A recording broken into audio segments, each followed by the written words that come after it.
Hello everyone, आप सबका स्वागत है। आज हम बात करेंगे कम्युनिकेशन स्किल के ऊपर। कैसे हम अपने कम्युनिकेशन स्किल को बेटर कर सकते हैं। सबसे पहला एक सवाल, क्या आप सब अपने कम्युनिकेशन स्किल को बेटर करना चाहते हैं? यह सवाल मैंने क्यों पूछा? क्योंकि आज इस वीडियो में मैं जो भी बताने जा रहा हूं, मैक्सिमम लोगों को बहुत सारी चीजें ऑलरेडी पता है, लेकिन ऐसे पता होने का कोई फायदा नहीं है जब आप उस चीज को इम्प्लीमेंट नहीं करेंगे। तो इसीलिए मैं जरूर चाहूंगा कि इस वीडियो को देखने के बाद आप लोग इसे इम्प्लीमेंट कीजिए और अपने कम्युनिकेशन स्किल को बेटर कीजिए। एंड आई एम श्योर आप लोग जरूर करेंगे। चलिए शुरू करते हैं। कम्युनिकेशन की अगर हम बात करें तो हमारे माइंड में क्या आता है? अच्छा, इंग्लिश बोलना। ये गलत धारणा है दोस्तों। इंग्लिश अच्छा बोलना ही अच्छा कम्युनिकेशन स्किल नहीं है, क्योंकि कम्युनिकेशन एक स्किल है और इंग्लिश एक लैंग्वेज है। अगर हम इंग्लिश को अच्छी तरीके से बोलना आता है हमें, इसका मतलब ये नहीं है कि आप बहुत अच्छा कम्युनिकेटर हो। कम्युनिकेशन का मतलब होता है आप किसी भी लैंग्वेज में बात कर रहे हो, उसको इफेक्टिव वे से डिलीवर कर पा रहे हो, अगले आदमी को समझा पा रहे हो। इसे कहते हैं कम्युनिकेशन स्किल। चलिए हम कुछ पॉइंट्स पे डिस्कस करते हैं जिसको अगर हम यूज करेंगे तो अपने कम्युनिकेशन स्किल को डे बाय डे बेटर कर पाएंगे। सबसे पहला, रीड बुक्स। किताब पढ़ना कम्युनिकेशन के लिए बहुत ही इंपॉर्टेंट रोल प्ले करता है, क्योंकि अगर आप डेली बेसिस पे किताब पढ़ेंगे, अब कौन सी लैंग्वेज की किताब पढ़नी चाहिए, यहाँ एक क्वेश्चन आ जाता है। आप किसी भी लैंग्वेज में कंफर्टेबल है उसके किताब पढ़ सकते हैं। आपको अगर इंग्लिश लैंग्वेज में थोड़ा बेटर बनना है तो आप इंग्लिश किताब भी पढ़ सकते हैं, या फिर आप जिस भी रीजनल लैंग्वेज में आपको अपना कम्युनिकेशन स्किल बेटर करना है तो उस किताब को आप पढ़ सकते हैं। और किताब पढ़ने के क्या क्या फ़ायदे हैं? किताब पढ़ने का सबसे नंबर 1 फ़ायदा होता है आपकी वोकैबुलरी जो है वो इम्प्रूव हो जाती है। आपको नए नए वर्ड्स सीखने को मिलते हैं, जिसको आप जब कम्युनिकेट करते हैं उसको आप यूज़ कर पाएंगे उस कम्युनिकेशन को इफ़ेक्टिव बनाने के लिए। दूसरा, अगर आप बुक्स रेगुलरली पढ़ेंगे तो आपको बहुत सारा नॉलेज मिलेगा। अगर आप किसी से बात कर रहे हैं और उस टॉपिक पे आपने बुक पढ़ रखा है तो आपका बहुत अच्छा नॉलेज होगा उस पर, तो आपका कॉन्फिडेंट लेवल है यहाँ पहुँच जाएगा। जब आप कम्युनिकेट करेंगे फिर बहुत ही इफेक्टिव कम्युनिकेशन होगा। और दूसरा इंपॉर्टेंट चीज़, जब भी आप किताब पढ़ते हैं, मान लीजिए आप दिन में 2 से 4 पेज किताब पढ़ते हैं, उस किताब को पढ़ने के बाद आपको उसकी एक समरी बनानी चाहिए और उसको एक कंटेंट की तरह आपको लिखना चाहिए।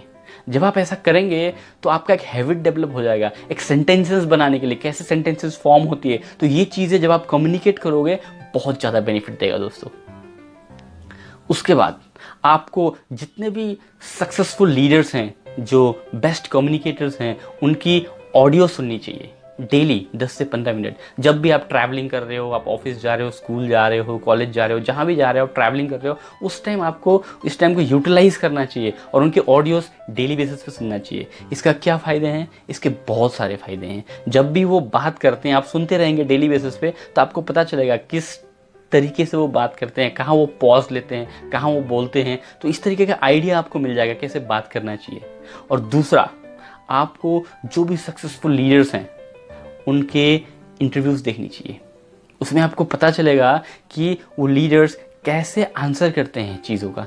कई बार आपने देखा होगा उनको ऐसे अनएक्सपेक्टेड क्वेश्चन आ जाते हैं, शायद उनको वो पसंद भी नहीं हो, लेकिन फिर भी उस सिचुएशन को वो कैसे टैकल करते हैं, कैसे उसको वो आंसर करते हैं। तो ये सब चीज़ें आपको सीखने को मिलेंगी अगर डेली बेसिस पे आप बहुत सक्सेसफुल लोगों के इंटरव्यूज़ वगैरह देखेंगे तो। उसके बाद सबसे इम्पॉर्टेंट, कम्युनिकेशन में बोलना जितना इम्पोर्टेंट है उससे ज़्यादा इम्पोर्टेंट है सुनना। उसे बोलते हैं लिसनिंग स्किल। तो इसके ऊपर भी हमें काम करना चाहिए अगर हमें अपनी कम्युनिकेशन स्किल को डेवलप करना हो। तो मैंने बहुत सारे लोगों को देखा है, जब भी वो किसी से कम्युनिकेट करते हैं तो अगला आदमी जो आपसे बात कर रहा है आप उसको नहीं सुन रहे होते हैं। आपके दिमाग में क्या चल रहा होता है कि जब वो अपनी बात खत्म करेगा मैं कौन सा बात उसके सामने रखूंगा, तो उसी के बारे में आप सोच रहे होते हैं। तो इसका मतलब क्या हुआ, वो कुछ और बोल रहा है और आपने फिक्स कर रखा है कि आपको यही बोलना है। तो ये कभी भी इफेक्टिव कम्युनिकेशन नहीं होगा। आपको हमेशा कोशिश करना चाहिए कि उसकी बात ध्यान से सुने, ताकि उसको एक एक चीज़, उसके प्रॉब्लम्स है क्या है, आपको समझ में आए। और उसके बाद जब आप उसको रिप्लाई करेंगे तो उससे रिलेटेड आप क्वेश्चंस पूछ सकते हैं उनसे, उससे रिलेटेड कुछ आंसर्स दे सकते हैं। तो एक क्या होता है, एक रिलेटिविटी बन जाती है और आपकी कम्युनिकेशन बहुत बढ़िया हो जाता है। उसके बाद हम देखते हैं सबसे इंपॉर्टेंट चीज़ है वो है आई कॉन्टैक्ट। आई कॉन्टैक्ट भी बहुत ज़रूरी है जब आप कम्युनिकेट कर रहे होते हैं। कई बार आप जब बात कर रहे होते हैं, आप देखते हैं अगला आदमी जो है अपने आंखों को ऊपर की तरफ देख रहा होता है, तो इससे ये पता लगता है कि वो आपकी बातों में ध्यान नहीं दे रहा है। और कई बार लोग क्या करते हैं, अपनी आंखों को नीचे देख रहे होते हैं, इससे ये पता लगता है कि उसमें वो कॉन्फिडेंट ही नहीं है, तो रिस्पेक्ट कभी वो गेन कर ही नहीं पाएगा अपने ऑपोजिट कम्युनिकेटर से। तो क्या करना चाहिए, नहीं हमें आई कांटेक्ट बना के रखना चाहिए। लेकिन इसका मतलब ये नहीं है अगर हम कॉन्टिन्यूसली अगले आदमी का आंखों में कंटिन्यू देखेंगे तो वो एम्बैरस भी हो सकता है। इसीलिए इसको टेक्निकली यूज़ करना चाहिए। हमें अपने आंखों को रोटेट करना चाहिए, आईज, नोज और लिप्स के तीनों जगह पे। जैसे कभी हम उसकी आंखों में देख रहे हैं, कभी उसके नोज पे देख रहे हैं, कभी वो बात कर रहा है तो उसके लिप्स में देख रहे हैं। तो इससे क्या होगा, वो एम्बैरस भी नहीं होगा और आपका कॉन्फिडेंट भी बरकरार रहेगा।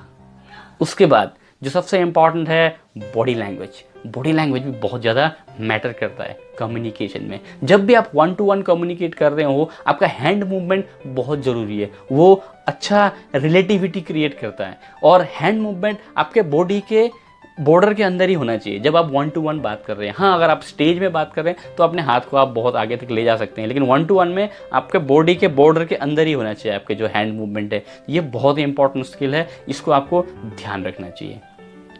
तो ये जो सारी मैंने बातें बताई हैं, इसको आपको डेली बेसिस पे प्रैक्टिस करनी चाहिए।